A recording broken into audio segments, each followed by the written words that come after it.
आइए बच्चों, आज हम पढ़ेंगे एनआईओएस बोर्ड का सब्जेक्ट हिंदी, बुक फर्स्ट और चैप्टर 8।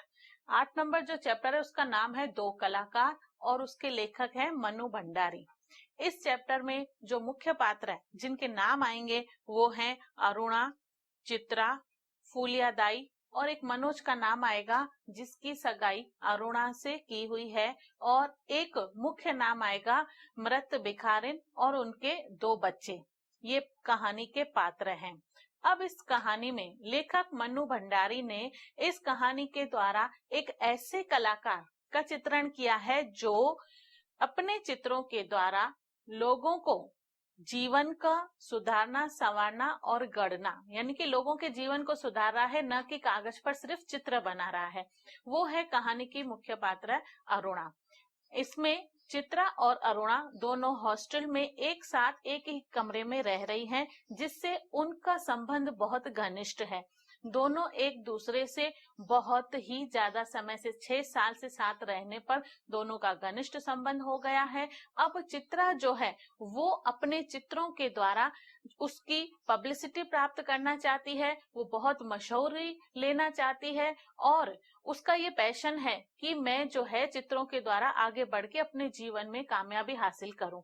और वहीं पर अरुणा जो है वो लोगों के जीवन को सुधारना, गरीब बच्चों को जो असहाय हैं, अनाथ बच्चे हैं, उनको सुधारना, उनको पढ़ना, उनको लिखना सिखाना और उनकी समाज सेवा में उसका योगदान बहुत ज्यादा है। वो है अरुणा।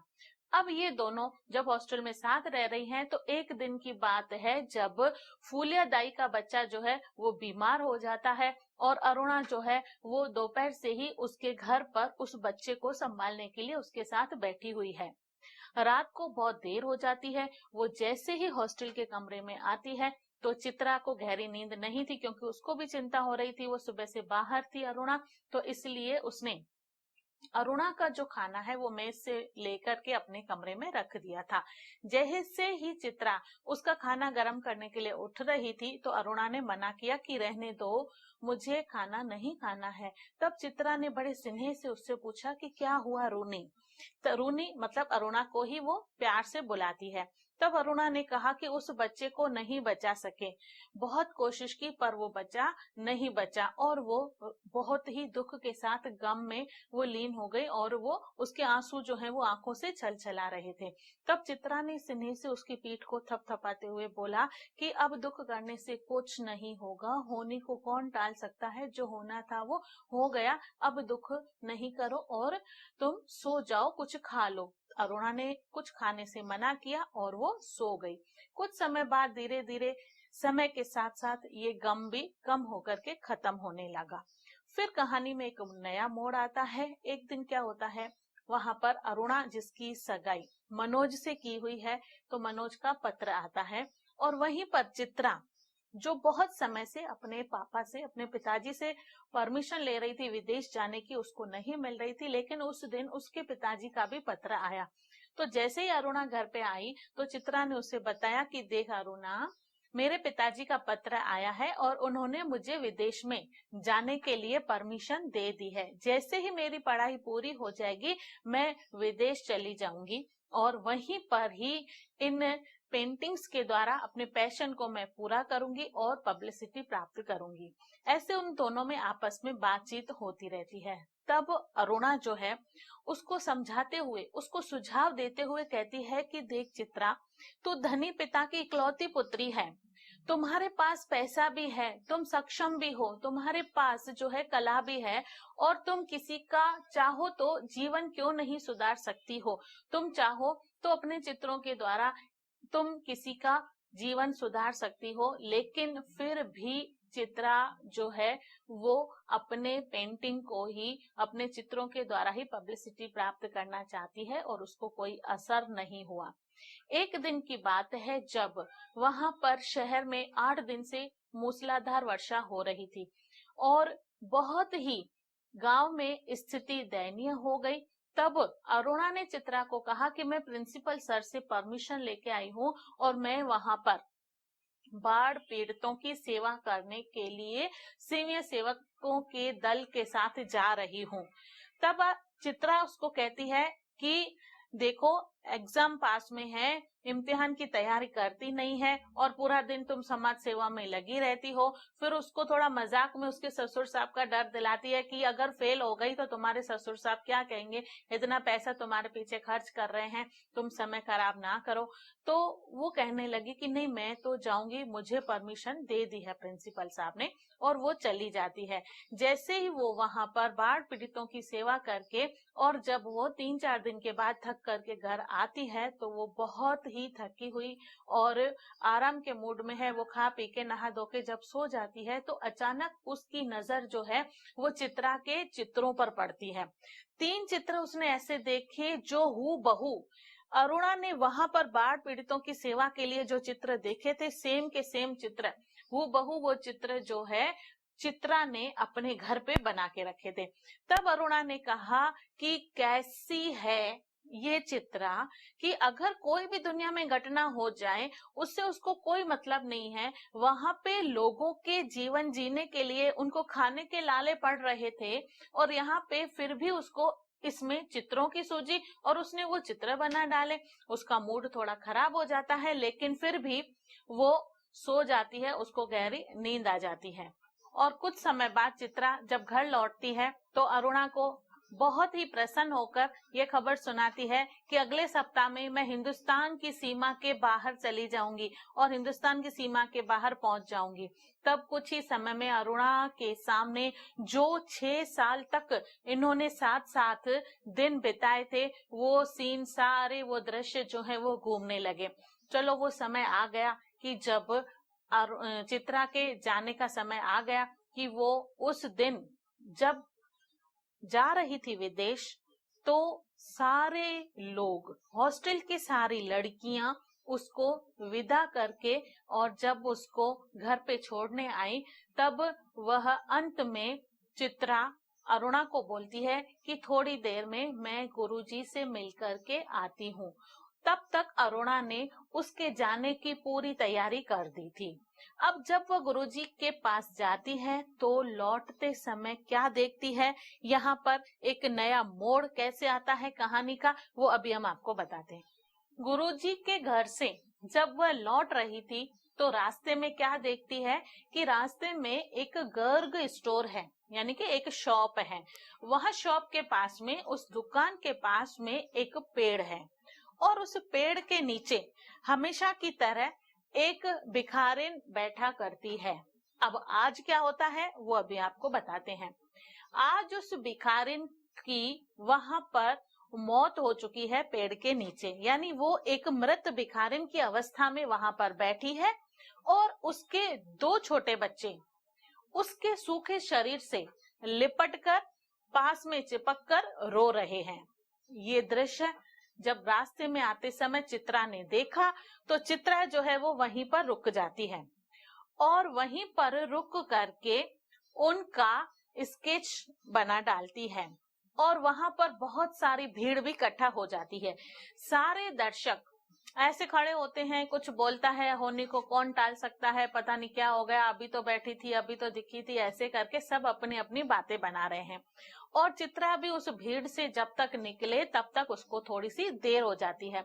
जैसे ही वो भागम भागी करके घर पे लौटती है तो देखा कि अरुणा ने उसके जाने की सारी तैयारी कर ली है और वह उसके अरुणा से बताती है कि मुझे रास्ते में आते आते देर हो गई। अरुणा ने पूछा तो देर कैसे हो गई, तो वो उसको बताने लगी कि गर्ग स्टोर के पास में जो पेड़ है वहां पर जो हमेशा की तरह भिखारिन बैठा करती है वो जो है मरी हुई पड़ी थी। जैसे ही अरुणा ने ये सुना तो वो फटाफट वहां से भाग गई, जल्दी से जा करके वहां पर उस भिखारिन के बच्चों के पास चली गई और वहां पे वो दृश्य देखने लगी। इतने में चित्रा के जाने का समय आ गया और स्टेशन पे वो चली गई। सारी भीड़, सारी लड़कियां, सारी सहेलियां उनको रुमाल हिलाते हिलाते विदाई दे रही हैं। ट्रेन चल भी जाती है, चलती हुई ट्रेन से भी बहुत देर तक चित्रा की जो आंखें हैं वो अरुणा को ही प्लेटफॉर्म पर देख रही हैं, लेकिन अरुणा उसे नहीं दिखी। अब आगे इस कहानी में नया मोड़ आता है। जैसे ही चित्रा विदेश पहुंचती है तो उसको उसके चित्रों के द्वारा बहुत ही पब्लिसिटी मिलती है, बहुत खूब पैसा कमाया, खूब शोहरत मिली, खूब नाम कमाया। बहुत ही ज्यादा उसकी प्रदर्शनियां, मेले, सब उसके चित्रों के द्वारा उसने बहुत इज्जत और शोहरत कमाई। कुछ समय ऐसा आता है कि वहां पर चित्रा को भारत में आने के लिए आमंत्रित किया जाता है और भारत में उसके चित्रों की जो प्रदर्शनी है वो लगाई जाती है, वहां पे ऑर्गेनाइज किया जाता है और चित्रा को भी आमंत्रित किया जाता है। अब एक समय ऐसा आया जब बहुत ही सालों के बाद चित्रा को भारत में आना पड़ा, उसके चित्रों की प्रदर्शनी लगाई गई और सिमिया को भी आमंत्रित किया गया। ऐसे मोड़ बहुत कम आते हैं जब जिसने चित्र बनाया उसको भी आमंत्रित किया जा सके, लेकिन यहाँ पर चित्रा को आमंत्रित किया गया। चलो ठीक है। अब क्या होता है, अरुणा भी जब सुनती है कि प्रदर्शनी लगी है, चित्रों की, पेंटिंग्स की प्रदर्शनी लगी है, तो वो भी वहां पर उन दो बच्चों को घूमने के लिए, चित्र दिखाने के लिए, मनोज के साथ जिससे अब उसकी शादी हो चुकी है, तो वो सब वहां पर उस प्रदर्शनी में आते हैं। सारे लोग उस प्रदर्शनी को, उस चित्रों को देखते हैं और चित्रा भी सबसे मिलती है और अपने नाम और शोहरत की जो बड़ाई हो रही है वहां पे, वो सब भी सुन रही है और उन सब से मिल भी रही है। कुछ समय के बाद अचानक इतनी भीड़ में चित्रा की आंखों ने अरुणा पर नजर डाल दी। एकदम अरुणा को देखकर चित्रा हैरान हो गई और उससे जाकर के गले मिलने लगी, उससे लिपट गई कि अरे रूनी, तेरे को कब से शौक हो गया इन चित्रों को देखने का? पहले तो तू खूब मेरे से चिढ़ती रहती थी कि हमेशा तेरे को रंग तुलियों में और चित्रों में ही, इनके सिवा कुछ सूझता नहीं है। आज कैसे तेरे को भी शौक आ गया देखने का? चलो ठीक है, आपस में थोड़ी हंसी मजाक होती है और इन चित्रों को देखती है। फिर अचानक चित्रा की नजर दो बच्चों पर जाती है जो कि अरुणा से लिपट करके खड़े हुए हैं। पूछती है कि ये दो बच्चे किसके हैं? अरुणा ने कहा मेरे हैं। चित्रा ने कहा सच बता, ये बच्चे किसके हैं? बोले कह दिया ना मेरे हैं। चलो ठीक है, हंसी मजाक में बात खत्म होती है और अरुणा जो है बच्चों से परिचय कराती है कि ये जो है मेरे बच्चे हैं और बच्चों को कहती है कि ये है तुम्हारी चित्रा मौसी। इनकी देखो इतनी अच्छी अच्छी पेंटिंग्स बनाती है और इनको बहुत शौक है पेंटिंग बनाने का, और बोलती है कि मासी हमको भी तुम्हारे चित्र दिखाओ। ऐसे करके वो चित्रा जो है बच्चों को एक एक करके सारी पेंटिंग दिखाते हुए चलती है। जैसे ही उस मृत भिखारिन के चित्र पर पहुंचती है तो चित्रा बोलती है कि देख अरुणा, यही वो चित्र है जिसने सबसे ज्यादा कामयाबी मुझे दिलाई। इस चित्र की वजह से ही मुझे इतनी शोहरत मिली है, इतनी प्रतिष्ठा मिली है। तब चित्रा ने कहा ठीक है, लेकिन उन दो बच्चों से वो चित्र अधिक समय तक देखा नहीं जा रहा था। वो पूछे कि ये बच्चे क्यों रो रहे हैं मासी? तब चित्रा ने बोला कि देखते नहीं हो, इनकी माँ मरी पड़ी है। फिर बोला ये सच्ची के बच्चे हैं? वास्तव में बच्चे थे ये वहां पे? बोले हाँ वास्तव में सच्ची के थे, तभी तो मैंने चित्र खींचा इनका। लड़के की उम्र 10 साल करीब होगी और लड़की की उम्र करीब 8 साल। बच्चे समझदार तो थे ही, तो इसलिए वो बहुत समय तक उस तस्वीर में जो दुख प्रकट किया गया था उसको देख नहीं पाए। और लड़की की जो आंखें हैं वो एकदम, स्वर जो है उसका नम होता जा रहा था, रोने जैसी अवस्था में पूछ रही थी कि हाय राम, इनकी माँ मर गई, अब इन बच्चों का क्या हुआ होगा, ऐसे करके वो सोच रही है। ऐसे इनकी बात चल रही थी तो थोड़ी देर में मनोज आ जाता है। मनोज जो कि अरुणा का पति है, वो वहां पे आ जाता है। और जब अरुणा ने देखा कि बहुत देर तक बच्चे इस चित्र को नहीं देख पा रहे हैं, तो मनोज के आते ही बोला कि आप इन बच्चों को घर लेके जाओ और मैं जो है चित्रा के साथ चित्रा को घर लेके आती हूँ, वहीं पे बैठ के बात करेंगे। ऐसे करके अरुणा ने बच्चों को मनोज के साथ घर भेज दिया। फिर जैसे ही वो दोनों सखियां अकेली हुई तो वो दोनों इतने समय तक एक साथ रह रही हैं, तो एक दूसरे के मन को भी जांच गई और एक दूसरे की फीलिंग्स को भी वो समझ गई, क्योंकि उनका स्वभाव एक दूसरे का उनको पता था। फिर जाकर के अकेले में चित्रा ने अरुणा से पूछा, देख तू सच सच बता, ये बच्चे हैं किसके? तो वो हंसने लगी, मेरे हैं। बोले नहीं।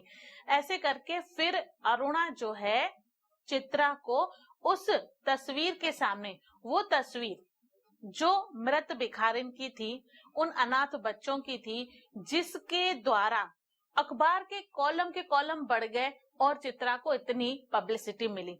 उस तस्वीर के सामने ले गई और अरुणा ने बोला कि यही 2 बच्चे हैं। उन जो तस्वीर में 2 बच्चे थे उनकी तरफ इशारा करते हुए बोला कि ये वही 2 बच्चे हैं जो ये यहाँ पे तुम देख रही हो। चित्रा एकदम हैरान, निस्तंभ, एकदम स्पीचलेस हो गई। उसके पास कोई शब्द नहीं थे बोलने के लिए, क्योंकि वो इतनी हैरान हो गई कि मैंने तो सिर्फ इन बच्चों के जीवन को कागज में भर दिया था, चित्रों के द्वारा इनमें रंग भर दिए, लेकिन अरुणा ने तो वास्तव में, असली में इनके जीवन में रंग भर दिए, इनको अपनाकर। एकदम निस्तंभ हो गई और चित्रा बोली कि वास्तव में तुमने इनके जीवन में ऐसे रंग भरे हैं जो मेरे इन तस्वीर में भरे हुए रंगों से कहीं अधिक है। ऐसे करके दोनों में बातचीत होती है और फिर चित्रा उसके साथ उसके घर जाती है। अर्थात चित्रा के पैरों के नीचे जमीन खसक जाती है। वो एकदम अपने आप को छोटा महसूस करती है अरुणा के सामने। और इस कहानी में ये बताया गया है कि चित्रा जो है वो आदर्शवादी है और अरुणा जो है वो यथार्थवादी है। अब ये क्यों बताया गया है? क्योंकि वो सिर्फ आदर्श दे देकर, बोल बोलकर उसने अपने को मशहूर किया, लेकिन अरुणा ने यथार्थ यानी वास्तव में लोगों के जीवन को संवारा, लोगों के जीवन को गढ़ने में मेहनत की। निरक्षर और असहाय बच्चों को उसने सहारा दिया। और इस पूरी कहानी में अरुणा को समाज सेविका के नाम से बताया गया कि ये एक तरह से समाज की सेवा करने में उसने अपना पूरा का पूरा योगदान दिया। और ये क्वेश्चन जो है इम्पोर्टेंट भी है, ये आता भी है क्वेश्चन की इस कहानी में आदर्शवादी और यथार्थवादी किसको बताया गया है और क्यों बताया गया है। तो हम ये बोलेंगे कि चित्रा जो है वो आदर्शवादी है और अरुणा जो है वो इस कहानी में यथार्थवादी है। अब आगे इस कहानी के आपको टिप्स बताते हैं, मेन मुख्य जो बातें हैं वो बताते हैं, जिनके द्वारा पूरा जो चैप्टर है वो कवर हो जाएगा। चित्रा और अरुणा 2 सखियां हॉस्टल में एक साथ रहती थीं। उनके व्यवहार और आदतों में अंतर होते हुए भी दोनों घनिष्ठ मित्र थी, एक दूसरे के सुख दुख का ध्यान रखती थी। अरुणा का विवाह मनोज से निश्चित हो चुका है। चित्रा धनी पिता की इकलौती पुत्री है। अरुणा एक समाज सेविका है। चित्रा एक चित्रकार, प्रसिद्धि पाने की उत्सुक, जिसे गुरुजी का प्रोत्साहन प्राप्त है। अखबारों से पता चलता है कि लगातार मूसलाधार बारिश से बाढ़ आ गई है। बाढ़ पीड़ितों की हालत बिगड़ चुकी है।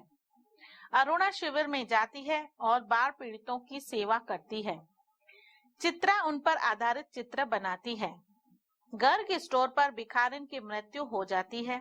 चित्रा उस मरी हुई भिखारिन और उसके बच्चों का चित्र बनाती है और फिर चली जाती है। भिखारिन वाले चित्र पर चित्रा को विशिष्ट पुरस्कार मिलता है। चित्रा विदेश से वापस आती है और भव्य प्रदर्शनी का आयोजन करती है, जिसमें उसे अपूर्व प्रसिद्धि मिलती है।